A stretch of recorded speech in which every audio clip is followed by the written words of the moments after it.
Welcome to Founders Future, a podcast powered by Closers.io, where we dive into the journeys of innovative entrepreneurs and explore the road ahead for them and their companies. I'm your host, Jay Encarnacion, and in each episode, we uncover the stories behind impactful ventures, the challenges faced along the way, and the strategies driving their future growth. Today, we're excited to have Nguyen, the founder of Brand Concier.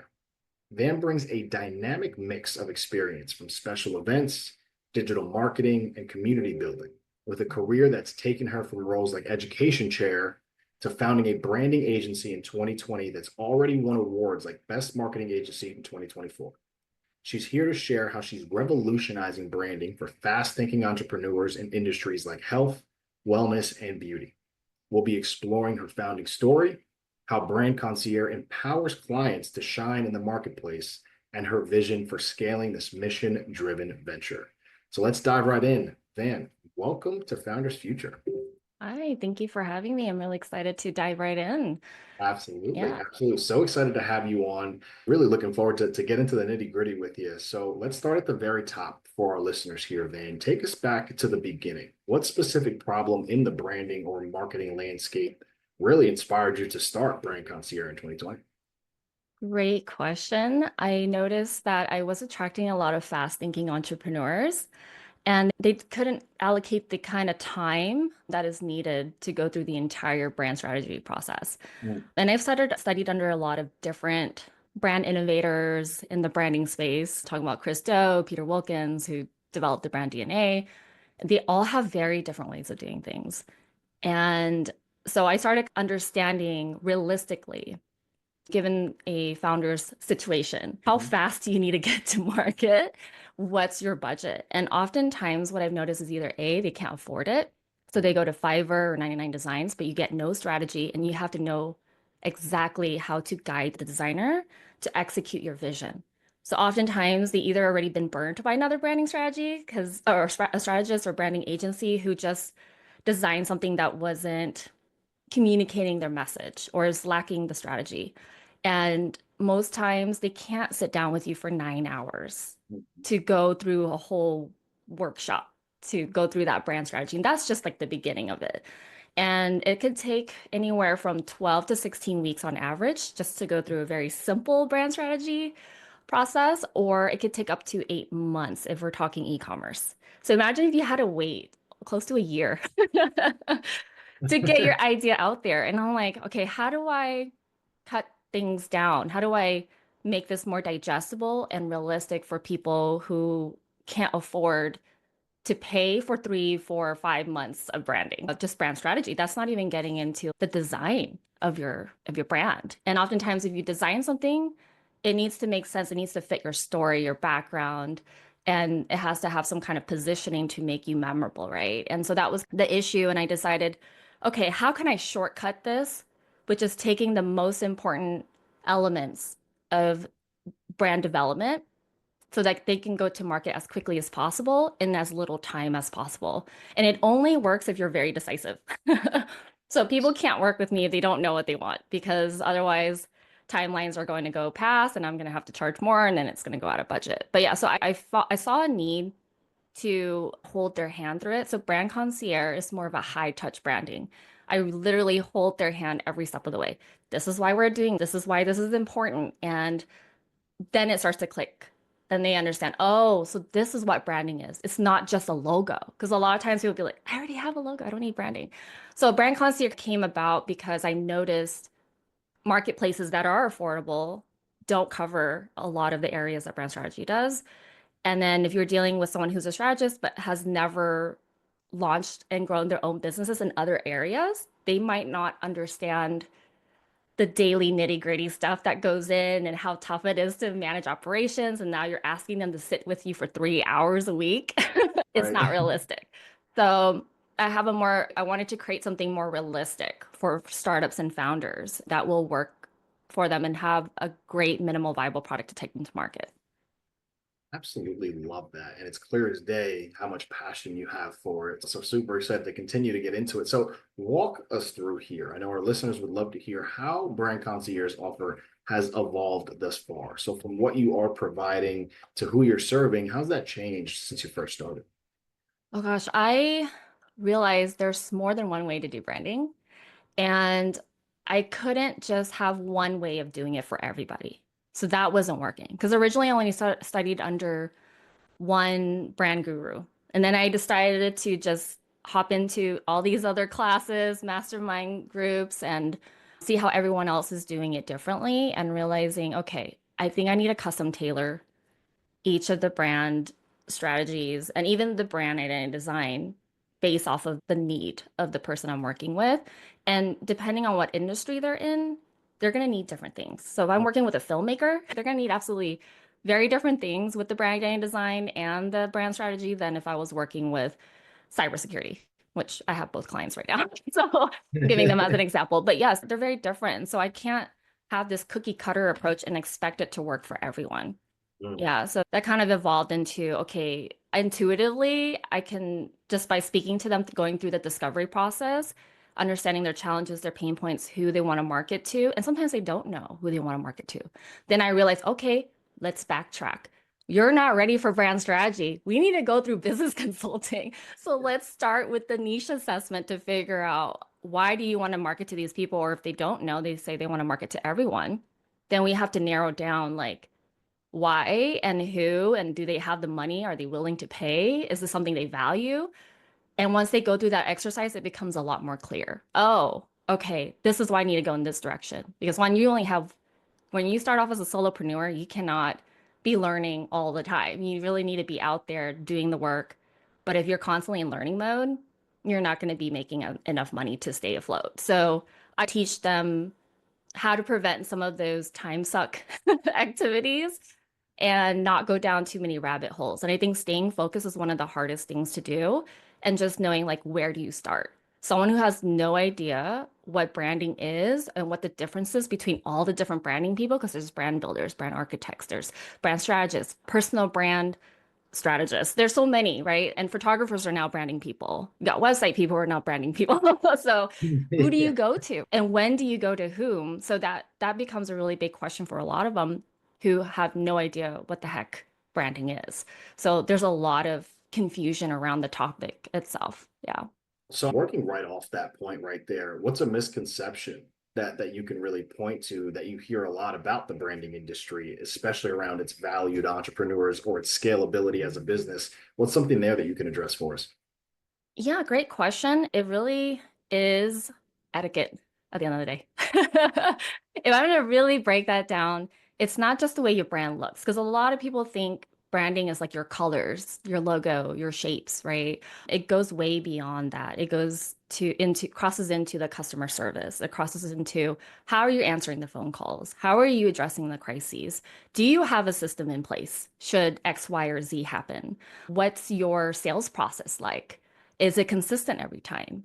All of that, even the shopping experience on a website, the usability of that, that's all part of branding. That's that brand experience that you want to create.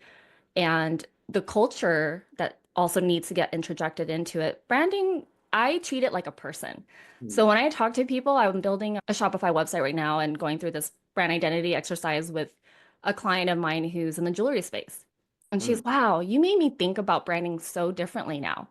I was just thinking, oh, I just have a logo color palette, boom, put it on the website. And I always said to her, you know what? Think about what kind of music would you want to play in your videos? Because she's creating these really cool poetic videos to tell a story for each of her collection. I love that. So we're creating this whole type of experience. And I'm not going to say what because we haven't launched it, but it's very unique to the kind of people she wants to market to.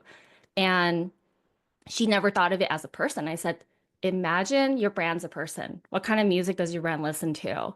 What kind Mm. of hobbies or activities is your brand into? How does it talk? If you had models on your website, what kind of clothes or fabrics are they wearing? So when we're sourcing photos, we're having to look for specific looks that will appeal to her target demographic. And so she didn't really think about all of those different elements in putting together even just her website. There's so many moving parts to it. How do you want to frame your images?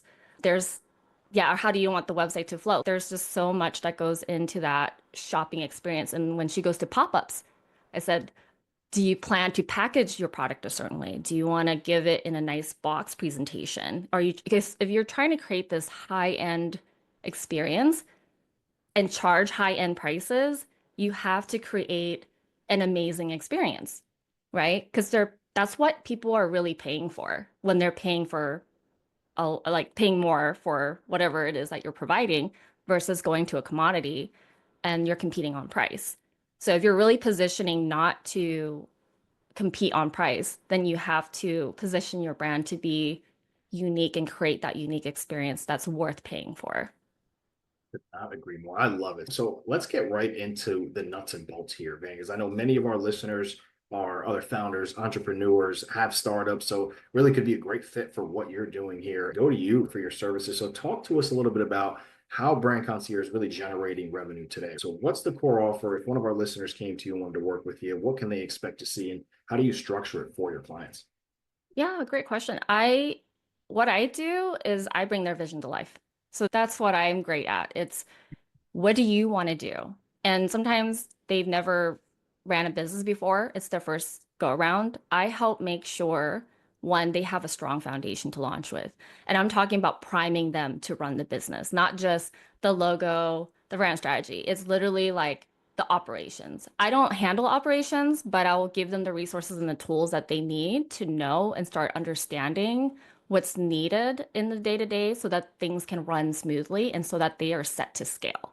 So I build brands from scratch, basically everything from, let's say you don't know what to name your company. That's when we have to really go over who are you marketing to? What's your offering? What's the personality? Then we go into the naming, right? And then you got to think about what about the trademarks? Is it taken? Did someone else already take it? Are you going to be legally at risk later on if you market under this brand? Is your brand name even trademarkable? There's a lot of areas to get into with that. And Yes. then we got to talk about compliance. So we go beyond the branding.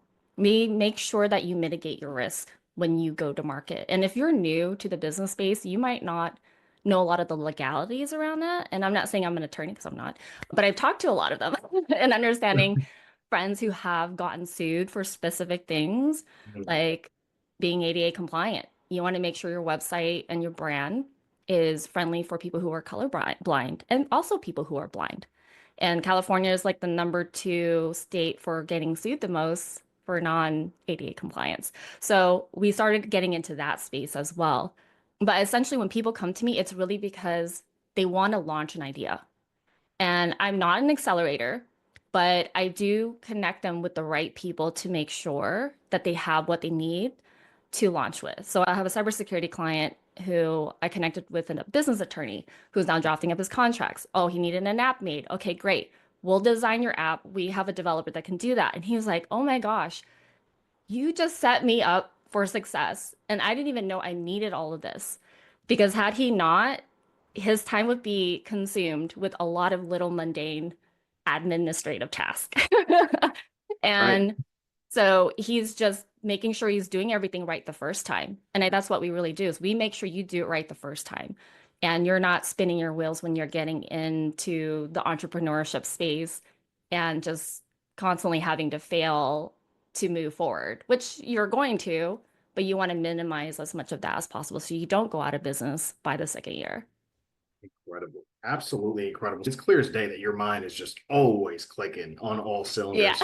I love the way you're talking about it and just so passionate about it. So, again, truly grateful for having you on and really just talking through how the process looks. So, walk me through here, then. Mhm. What's working best for you as far as the acquisition side of things? So, how are you getting new clients in, whether that be referral based or ads, or what channels are working best for you? What's that look like?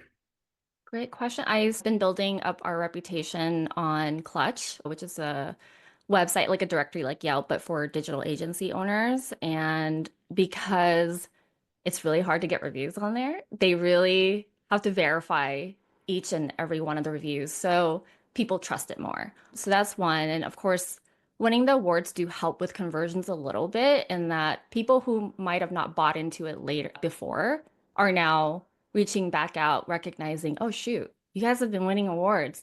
what's that about? I kind of want to work with you now. And also just getting really involved in the community. I get to meet a lot of people in the community. I find that marketing locally helps a lot because one, I'm local, so I can meet them in person if need be. And plus, because I am mentoring students at Chapman University, and then now we're organizing another Meet the Mentor event for Cal State Fullerton coming up for the advertising students and the marketing students. It does position me more as that authoritative figure that people can trust because I'm helping the future professionals that are going to be entering that space. And so a lot of times it's referrals, word of mouth. My clients love my work, so they'll refer me out. I have strategic partners, and what I've realized is collaboration is best. It's really key. If you can find the right partners who believe in you, who know and understand what you do and can sell your services, that's the best. I am a cheerleader for a lot of other people coming from the PR world, and I love promoting other people, especially if I am a big fan of their work and I know they're going to do a great job. Yeah, it'll just help me down the line, right? And it saves on marketing cost, client acquisition costs. That can cost up to what, 30% of the overall project just to get them to sign on versus if someone just word of mouth said, "Hey, you should come work with Van, she can help you with that." It already comes with a little bit of that trust. LinkedIn, definitely great. I have landed a client on Twitter that I really wanted to work with when I first launched my PR firm. And it was because I'm always leading with value. I make sure I give first and then I feel things out. Mhm. Okay, cool. Maybe this is a good relationship to move forward. And it also helps establish trust rather than going in for the ask right away. I never do the ask in the first communication, line of communication. It's relationship building that takes time. Providing that value and then showing them what the worth is. Absolutely. I could not see a better process there. I hear it so much with the founders that I'm interviewing. It really is just the way that works so well to really build that trust first, and then they can have a good taste of what to expect when they're working with you. So on that same front, Van, what does the sales process for you look like from initial contact with the client to signing a deal? Are you running the show by yourself? I know you're talking about partners, but do you have a sales team? What kind of team that works with you? Or are you running I the show? am definitely working on that. I don't have a sales team right now. I'm building an MVP. So definitely need that to probably cut out 90 hours of my month and not have to sit there one-on-one going through every single question with the clients. That's where most of my time goes. And so as much as I love holding everyone's hand, it can take up a lot of time. And so that MVP is going to help take up that huge chunk of that time to automate some of that process. My sales process, I have a calendar link, saves me a ton of time. I don't have to back and forth schedule. My schedule changes by the time they get back to me. And when I facilitate introductions, I literally will send calendar links to them and say, here, just use his calendar instead of asking him. He's busy. He's got so many emails. Yeah. I have I love friends it. who have 100 emails a day going into their inbox. And I learned, how do you make things easier for the other person? It will make you more memorable in the long run. If I meet someone in person, I make exchanging contact easy. I make it easy for you to do due diligence on me. So you don't have to go hunt for information about me. I put it all out there. If you Google my first, middle, last name, I'm like the first page on Google. And I do that intentionally because people want to know who you are. Why do people work with you before they open their wallets to go work with you? But yeah, the calendar links, first line of contact, qualifying phone call, do the 15-minute, have them answer the questions. Am I the right fit? And not everyone is. I used to want to take on everyone. And then I realized, it's okay to turn away money. Like, because sometimes taking on the wrong client can cause you to lose money or get you in the red. And I've Yeah. been there, not fun. So now there's those qualifying questions to ask to figure out, do they have the right mindset to be working with me? Are they really ready for brand strategy? Have they done their homework? Sometimes they have it, and I'm building their entire business, their business model, doing their business consulting, and I'm not a business consultant. So I'm like, I do not want to be doing things outside of my Oh, branding scope. yes, exactly. That Yeah. definitely makes sense and gives a lot of perspective there, which is incredible that you're doing so much on your own practically. So amazing to see just how driven and motivated you are and how much success you're seeing from that. Is there a specific bottleneck here, Van, that you can point to for growth, whether that be lead generation, wording? I Yes. know that you're doing a lot on the fulfillment side. What's a It's the bottleneck? fulfillment. Yeah. Yeah, it's the fulfillment. That's where I get really stuck because the feedback time that I have to wait for. So my job, because it's service based, right? There's a lot of things in the process of it going to the finish line. And it does rely on other people. So if I am having to coordinate, and I am like that project manager that coordinates between the developer, the client, and then now the accessibility expert, right? So I'm making sure things are on track. Okay, we're in week one. Where are things at? I just found out the other day, like, we're a week behind on this other project. And she wanted to change the logo again. She wanted to change one more color palette. And I was like, I'll do it if you pay me more. Yeah. Yeah. And I also said, if you miss your priority window, we can't work on your project once you passed it. It won't be priority anymore. You will just be in between other projects. And that's just me being realistic and honest. Hey, we're prioritizing you right now, but if we're not proceeding with the timeline, then we're gonna have to work on your stuff in between other people's priority projects. And that helped move things forward. She's okay, we're going with that color palette, and I think this other logo is fine. Okay, So there we go. It I'll worked like out. momentum builds momentum. Sometimes people get into this analysis paralysis, they overthink things. And sometimes being done is better than trying to make it perfect. There's a lot of people who make a lot of money out there and don't have a perfect brand. And it's because they move fast. And that's really important. So yes, my biggest bottleneck is the fulfillment because sometimes I can't predict when the client will get back with a decision so that we can move forward. So then I'm having to figure out what does the design team do tonight or today? Because if I'm waiting on this other person's traveling, sometimes their schedule changes and I don't know when they're going to get back. So I have to get an answer and I do have to set those boundaries and say, hey, if I don't hear back by X date, then we're going to have to charge you for X amount of hours that we go over. Yeah. Makes sense. I gotta, Yeah. gotta light the fire under them to keep them going, which absolutely makes sense. So, as far as your mindset goes here, Van, talk to me a little bit about what your priorities are for growing Brand Concier over the next 6 to 12 months, whether that be specific revenue targets that you're aiming for, or just growth in general. What are you really focused on for the next 6 to 12 months to achieve that? I'm really focused on smoothing out operations, making sure that my tech stack isn't, and it is, it's overwhelming me right now. I have so many tools. I don't know, I can't tell you how many logins I have. Yeah. Yeah. And I spend a lot of money on tools and apps and AI is this new thing and it keeps changing constantly. So it's 1 minute I'm Korea, another minute I'm on Claude, next minute it's oh, Envato has a new AI tool that I'm already paying for. Great, I can jump off this other thing. And so right now I'm working with a really great, amazing company. Are You Coding Me? I love the name of it. It's so funny. And they're helping me simplify my operations and figuring out where my bottlenecks are and putting together a solution and software that's going to help me remove that by automating a lot of the process, like sending out the emails for onboarding and welcome email right after they sign up.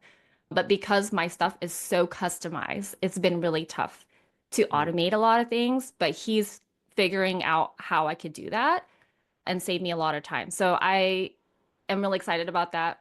Once we have that in place and my SOP, my new SOP, then I can bring on an integrator because that's what I've been wanting to do is bring on somebody that's going to be that technician to help man a lot of those things. I feel like I am spread thin sometimes, but thankfully, my clients love me, so they stay with me. And they know. They're like, how do you handle and juggle everything? It's a lot. It can be a lot. And burnout is real. I've burned out 3 times. So Yeah. I've definitely experienced that. And I know lots of business owners, even with a team. At least I don't design anymore. Yeah. And that's taken off a lot off my plate. But even as a strategist and project managing and doing sales and accounting, it's still a lot. And you have to juggle how much time you spend where. But yeah, so that's my focus is gamifying branding. Because the one thing I definitely learned too is keeping them interested. So we're thinking about fast thinking entrepreneurs.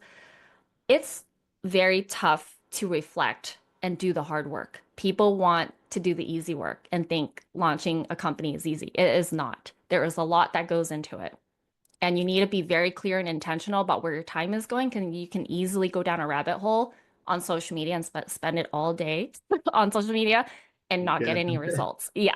So one thing I definitely learned is staying focused is key and knowing what you want and being very clear and intentional about every action and not just taking on anything and everything that comes your way. So that's what I'm doing right now. And I'm looking forward to gamifying the process with the MVP and creating the whole Brand Concier experience with the branding house. So the MVP is going to be all around the branding house. Each room is designated to help you through your branding journey. And then as you finish the first floor and you go to the second floor, you're entering that second stage in your branding journey. So I'm making it more fun and exciting and engaging while at the same time convenient. Because a lot of times some of them have a job and they're Right. wanting to transition out. I have sat with them from 7 p.m. to 9 p.m. working on their brand. And that doesn't allow me freedom. And so at the end of the day, if you're just running your business and don't have any freedom, then you might as well go get a job that will pay you benefits. So, yeah, Absolutely. yeah. Absolutely. With that right there, I do want to go into a bit of a lightning round here and Okay. just really close it out here for our listeners. Just incredibly insightful so far. Again, so happy to be able to have you on and just see how much intelligence and knowledge you have in this space and the amount of drive that you have. I know so many of our listeners are going to be checking you out once this is out. So excited to see how that growth continues. One of my questions here in the lightning round for you, Van, is what is a tool or a resource that you're using right now? Maybe it's a marketing strategy or a community building technique, something along that line that just has been a game changer for Brand Concier thus far. I would say my LinkedIn attracts a lot of attention. I Mm, don't pitch myself to podcasters. I get podcasters asking me to go on to their podcast, which is a great thing. And I do get really great connections through LinkedIn when I meet with people. So LinkedIn is definitely a very powerful tool. I don't use it enough. I don't send out newsletters. And I know that once I do, I'll get more leads going through that. And also Spiky. Oh my gosh, I love how it's used in sales. You mm, can upload your playbook. Let's say you're on the phone call and you forget to ask a question for that specific inquiry. Let's say it is a branding inquiry for brand development. There's a list, set of questions for that. If you're looking for a website, there's a different set of questions for that. And I used to have a Google Doc with all the questions listed. But imagine as you're having an organic conversation and not trying to sound scripted, right. and then they go off in a different direction and you're having to get them back on and then you forget where are we at in the list of questions. Spiky will check off the list for you and then remind you, oh, don't forget to ask these questions. And even before you bounce off, it'll remind you to schedule your next call. So there's so many game-changing things, but I would say having a supportive group in a mastermind has been amazing.